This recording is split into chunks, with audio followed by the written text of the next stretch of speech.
Back here on the Cover 3 podcast, every single Saturday night, we like to take a little bit of time to take a look at what the new AP Top 25 is going to look like on Sunday after Week 13 results, where Ohio State obviously cruised. No change at number 1. Indiana was off. Texas A&M played Samford. Georgia played Charlotte. Ole Miss was off. So no changes in the top 5, right?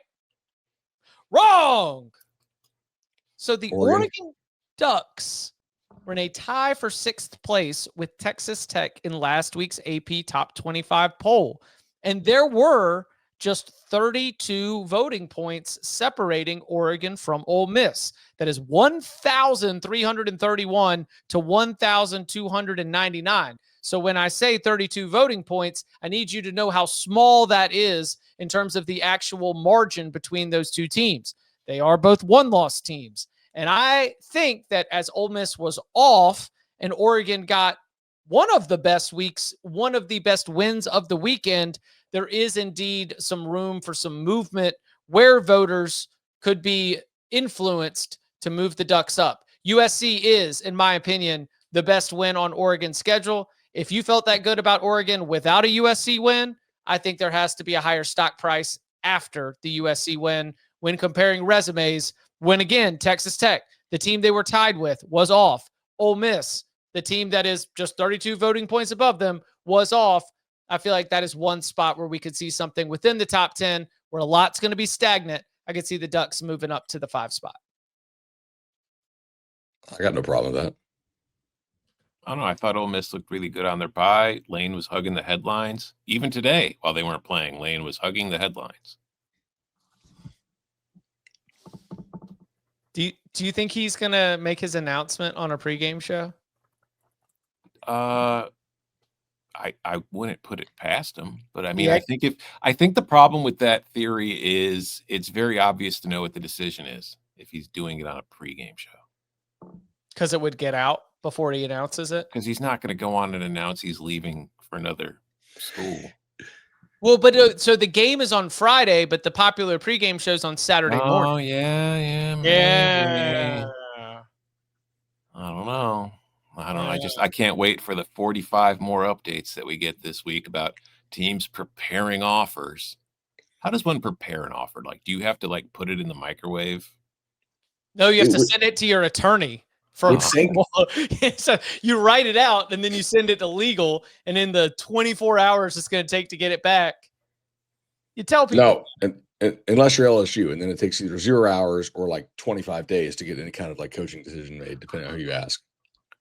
Oklahoma may get a chance, but I just think they're already the highest ranked 2-loss team in the country.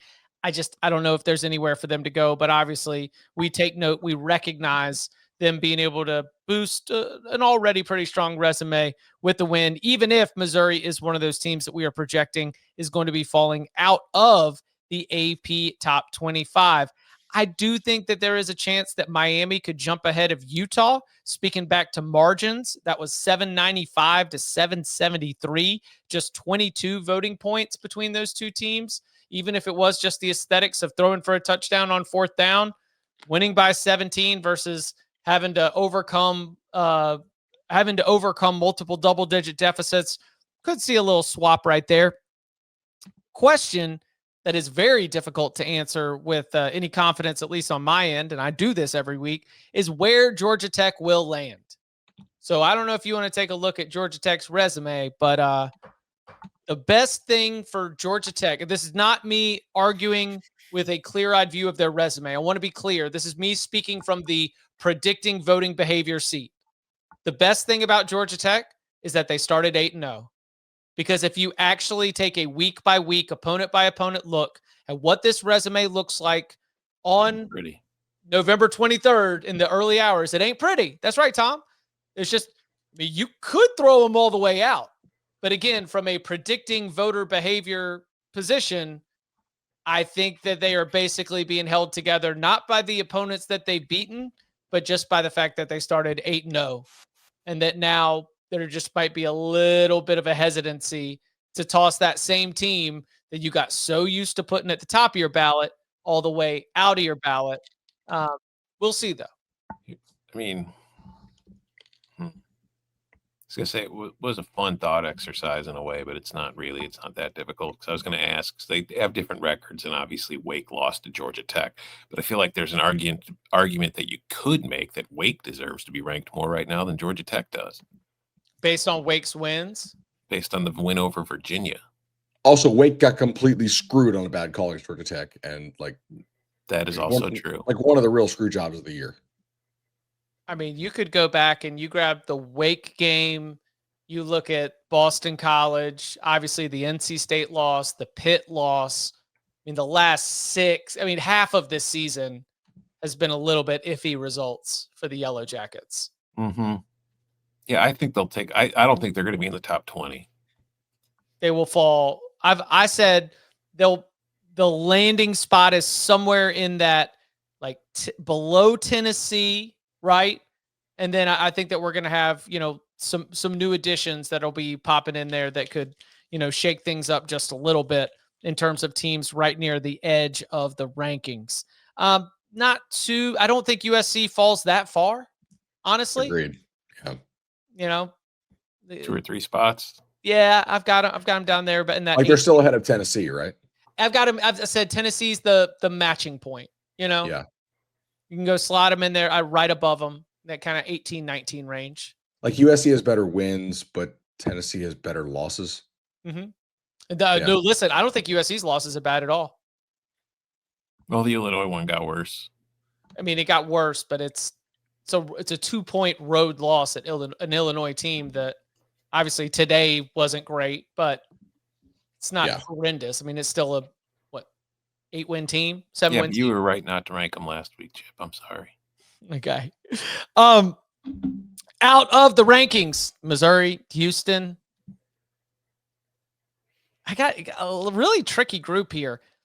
Tom has indicated that teams getting in while they're off, really, really hard to happen. So I guess Navy, which was 26th last week. I did a deep dive on this. Navy actually was on, let's see, where was I? On 31 ballots last week. Most of those rankings were straight up 25. They were as high as 21. So maybe Navy does break in. Also keep your eye on SMU, which is now 8-3, and obviously might get any extra attention because of their inroads to the ACC championship game. The potential for SMU to be back in the college football playoff for a second straight season under Rhett Lashley. Also, the team that just beat Georgia Tech, the Pitt Panthers, might be another one to keep an eye on. Illinois was on the watch list.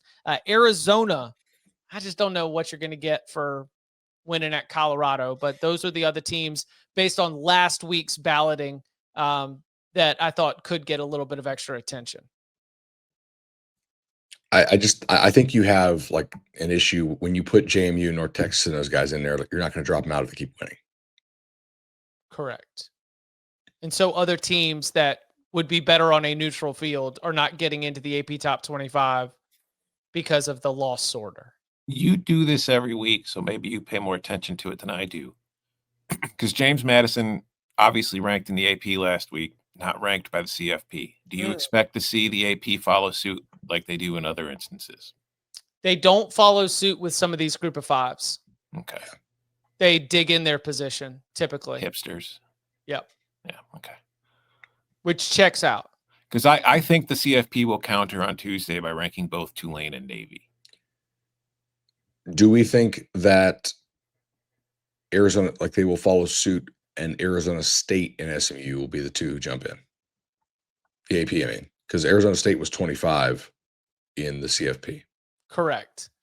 But the thing is, Arizona State's already on the radar, 26, 27, 28. They were 29th. They had less voting points than SMU did last week. So we're talking about teams that were already kind of Pitt also was another team that was, right there in the mix, getting some decent support already. Has Tennessee really not beaten a single team with a record above 500? Not a Power 4 team. They might have beaten one in their non-conference. I know Missouri hasn't beaten one, period. Then yeah, USC should not be dropping below. And Tulane has now too. We have to strike Tulane because since Northwestern won, they're 6-5. So now Tulane has a win over a P4 team with the winning record. So now it's just Tennessee and Missouri who don't. Jeez. that's a really nice schedule for the Vols to have in what's kind of like a somewhat of a rebuilding year. But that 3-point loss, Bud, it would have all changed. That kick goes in, right? Yeah, and they also needed overtime to beat Mississippi State, and they but beat Mississippi Arkansas. State They does beat that to Arkansas by people. 3. Yeah, that's true. Vanderbilt, Tennessee in Knoxville. That one is a Saturday 3:30 game next week.